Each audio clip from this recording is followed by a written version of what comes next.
Mesdames, Messieurs, bonsoir ou rebonsoir à tous ceux qui étaient en notre compagnie. Dans le précédent direct, vous êtes en compagnie d'Isaac Kofi, vous allez me voir le soir. Je suis donc à mon poste, j'essaie donc d'organiser tout ce qui se passe. Voilà, excusez-moi, des appels. Vous pouvez me laisser des messages parce que, pour être honnête, je ne suis pas disponible. Donc, laissez des messages. Voilà, laissez des messages parce que, bon, comme ça, on est obligé de bloquer sinon on ne peut même pas voir. Voilà, laissez des messages.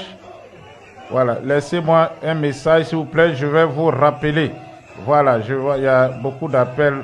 Donc, monsieur, voilà, des USA, laissez-moi un message, je vous prends tout à l'heure quand nous allons terminer ce live. Donc, bonsoir à tous, soyez les bienvenus. Il est exactement 13h33 ici à Abidjan, en Côte d'Ivoire. 13h33, soyez donc les bienvenus. Vous qui nous rejoignez donc sur ce live d'Elvic TV. 13h33, donc la Côte d'Ivoire rentre dans une semaine décisive où l'équilibre du pouvoir pourrait basculer. Voici donc ce que nous avons publié ce jour et c'est aussi le titre de notre live, l'heure de la libération. L'heure de la libération, car à l'heure où je parle, toute la Côte d'Ivoire est en désobéissance civile. La situation est explosive dans tout le pays. Toute la Côte d'Ivoire est, comme vous le savez, en ébullition. Nous allons donc faire un point à la mi-journée à 13h33 de la situation qui prévoit actuellement dans le pays. Bonjour, bonsoir à Mouchia Samoa, Guy Emmanuel Ndri, Gisèle Ekessi et puis aussi MTTR. Bienvenue aussi à Ferdinand Tako et Kenneth Mat, Agathe et aussi voilà. Diamouin Mathurin. Bienvenue à vous. C'est devenu compliqué maintenant de lire les noms sur le live. Partagez massivement ce live parce que ça peut sauver des vies humaines. Comme je l'ai dit tantôt, la situation est explosive donc dans tout le pays. Actuellement, les choses peuvent bouger. Voilà, on était tout à l'heure donc en direct pour ceux donc qui n'avaient pas été informés. Un gendarme avait donc été tué. Un gendarme a été tué aujourd'hui dans la localité de Grand Morier. C'est à Agoville. Un sous-lieutenant de la gendarmerie nationale du nom de Daniogo Lassina. Daniogo Lassina est mort aujourd'hui à 4h50. Son unité qui effectuait une patrouille qui était en train donc d'aller vers Agoville. Entre Agboville et Azopé, selon en tout cas la gendarmerie nationale, l'unité a été attaquée et le lieutenant ou le sous-lieutenant a pris des balles de calibre 12 dans le ventre, mais aussi au cou. Il est mort sur le champ et son corps, son cadavre actuellement a été transféré à l'hôpital d'Agoville. La situation est donc explosive à Agoville. Nous irons aussi à Yamsokro, à Abidjan. Il y a une situation aussi tendue du côté d'Abidjan. On va faire le point de toute cette situation. Alors, après la mort du sous-lieutenant de la gendarmerie, Apollo Alexandre Touré, commandant supérieur de la gendarmerie nationale, a déployé dans cette localité, en tout cas Apollo Alexandre Touré y a déployé donc des unités de gendarmerie, les unités spéciales de la gendarmerie nationale, l'UIGN, l'unité d'intervention de la gendarmerie nationale, de même que les paracommandos gendarmes, les gendarmes commandos du camp commando de Koumassi ont été déployés dans la localité d'Agoville. Je crois que c'est la bonne image. On va voir ça rapidement. Donc vous êtes en train de voir donc situation tendue. Voilà, situation tendue actuellement donc à Agoville. Comme vous êtes en train de voir, Agoville est le point le plus chaud actuellement à la mi-journée. Voilà, le point le plus chaud, mais ce n'est pas le seul point qui est chaud. Voilà, nous allons donc sans trop tarder à Agoville, comme je vous le disais, donc déploiement massif de gendarmes à Agoville. Et vous voyez donc là les unités de gendarmerie qui ont quitté Abidjan et qui sont donc qui sont déjà pour certains arrivés dans la localité qui sont déjà arrivés à Agboville, qui sont déjà arrivés à Agboville. Donc je vous donne le point de la situation actuellement. Voilà, et le point de la situation actuellement dans cette localité donc d'Agboville. C'est important. Voilà, c'est pas toutes les images que j'ai pu passer, mais on va y arriver. Donc, selon les informations à ma disposition, donc 4 gendarmes qui faisaient partie d'une unité, ils étaient 4, commandés par le sous-lieutenant. J'avais montré sa photo dans le live précédent. Je crois que j'ai la photo encore, on va voir. Et donc, ils étaient 4, des MDL, 3 MDL, et le sous-lieutenant Lassina Danyogo qui commandait donc voilà, cette unité qui était en train de faire des patrouilles de nuit dans cette localité, voilà, entre Grand Yapo et Agboville. Et c'est là donc que ils ont été attaqués, selon ce que nous dit le régime. Ils ont été Grand Morier, pardon, c'est pas Grand Yapo, c'est Grand Morier, voilà, Grand Morier et Agboville. Et donc ils ont été attaqués. Donc le lieutenant est mort sur le coup, il a reçu des balles, c'est le calibre 12, donc c'est les petites balles, beaucoup, des balles dans le ventre, mais aussi au cou, donc il n'a pas pu survivre. La gendarmerie nationale, comme vous voyez là, donc a déployé des unités spéciales UIGN, de même que donc des unités UIGN et aussi des unités donc d'intervention telles que les gendarmes commandos qui ont été déployés dans cette localité. Il y a aussi à l'heure donc où je m'adresse à vous, 9 blindés. On peut voir certains de ces blindés qui sont escortés par des pick-up. On a aussi une voiture des sapeurs-pompiers. On a là au moins, là on a 2, 3, 4, 5, 6, 7 voitures de gendarmerie. Voilà, mais il y a plus, 9 blindés qui ont été appelés en renfort, qui ont été déployés dans cette localité. 9 blindés donc déployés à Agboville actuellement, accompagnés de véhicules de pick-up remplis de gendarmes. Voilà, il y a des gendarmes, des escadrons mobiles, il y a des escadrons, voilà, des légions, ceux qui sont donc de la localité. Et puis il y a les commandos de Koumassi. Et puis il y a aussi il y a les commandos de Koumassi et il y a des forces spéciales de l'unité d'intervention de la gendarmerie nationale, un peu comme le GIGN français, qui sont déployés aussi dans la localité. Ce sont donc les premières images que nous recevons de cette localité d'Agboville. Donc 9 blindés donc qui ont été déployés dans la localité en renfort à la Légion, à la gendarmerie territoriale qui a une brigade. Il y a une brigade à Zopé, pardon, une brigade plutôt à une légion territoriale, donc à Agboville, avec des brigades de gendarmerie à Grand Morier et Grand Yapo, Petit Yapo, dans toutes ces localités. Donc il y a des unités qui sont quittées à Abidjan et qui ont fait donc un mouvement vers là-bas.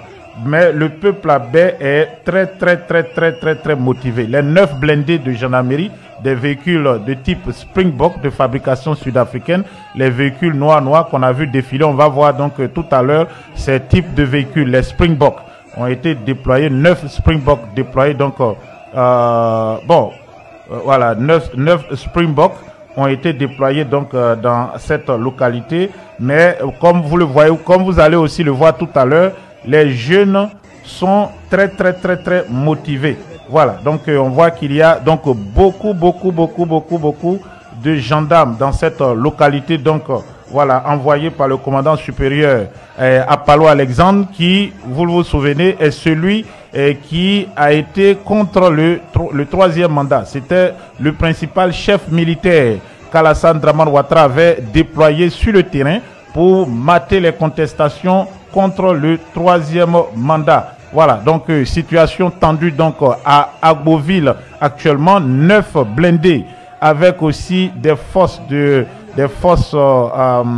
paramilitaires, les gendarmes, des commandos, des gendarmes commandos et des unités de l'intervention de la gendarmerie nationale. Mais les populations sont déterminées. Voilà, voie bloquée à Agboville, il y a des abattages d'arbres. Agboville est bloqué actuellement. Le 20 octobre, À une semaine des élections, à quelques jours des élections, nous avons bloqué l'axe Érimakouye 1 Érimakouye 2 à Beauville. Nous disons non au 4e mandat. Nous disons non au 4e mandat.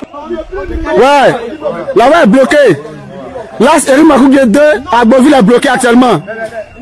Nous sommes aujourd'hui, comment on appelle là, le 20 octobre, à une semaine des élections. À quelques jours des élections, nous avons bloqué l'axe Érimakouye 1 Érimakouye 2 à Beauville. Nous disons non au 4e mandat. Voilà, contestation donc contre le 4e mandat illégal et anticonstitutionnel d'Alassane Dramane Ouattara.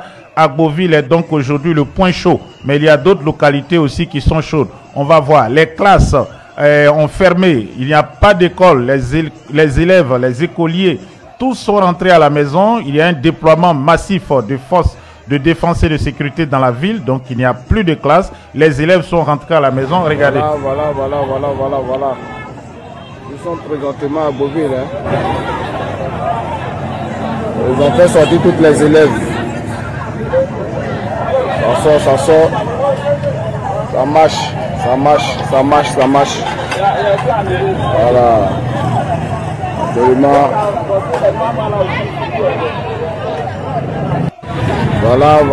Voilà, donc les écoles ont fermé à Beauville. Pas de cours, pas de classe donc. Ils sont donc partis. Voilà, les élèves sont rentrés à la maison comme vous êtes en train de voir.